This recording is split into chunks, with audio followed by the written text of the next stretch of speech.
Благодарам.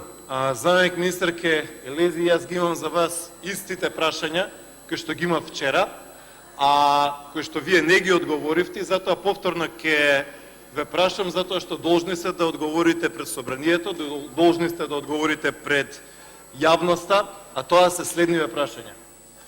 Господјо Елези, заменик министер за финансии, зошто на оваа седница или на било која седница во име и како министер за финансии не е дојден министерот за финансии Зоран Заев? Понатаму, дали колегиумите кои што ги држите во Министерството за финансии со присуство на министерот за финансии Зоран Заев или вие мора да одите во владата? Друго, дали сметате дека е физички возможно да било кој во полн капацитет ги исполнува функциите кои што ги има акумулирано Зоран Заев, а тоа е претседател на владата, односно премиер, министер за финансии, понатаму координатор на телото за координација на безбедносно-разузнавачката заедница. Значи Зоран Заев е координатор на безбедносно-разузнавачките служби во Македонија. Зоран Заев е шеф на телото за судски реформи. Зоран Заев е шеф на кадровската политика на Социјалдемократскиот сојуз, кој што во еден ден разрешува 70 председатели на општински организации на СДСМ. Пред некој ден Зоран Заев е човек кој што предлага обвинител.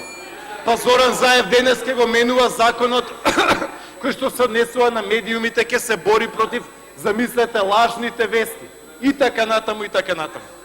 Главната теза е дека Зоран Заев има 10 функции, а во сите 10 функции е подеднакво неуспешен. Се извинувам. Значи, дали, господјо Елези, сте задоволни во вашата работа и соработка со министерот за финансии Зоран Заев? Дали сте задоволни со неговата посветеност на Министерството за финансии? Затоа што факт е дека предходно и тоа како министерот за финансии Драган Тевдовски беше ангажиран и фокусиран на Министерството за финансии. Сега имаме ситуација во која што вака витален сектор, вака важно министерство е едноставно оставено без раководител. На крајот, кој е тој кој што ги подпишува документите во Министерството за финансии? Дали ги подпишува министерот за финансии Зоран Заев, дали ги подпишува заменик министерот, односно вие?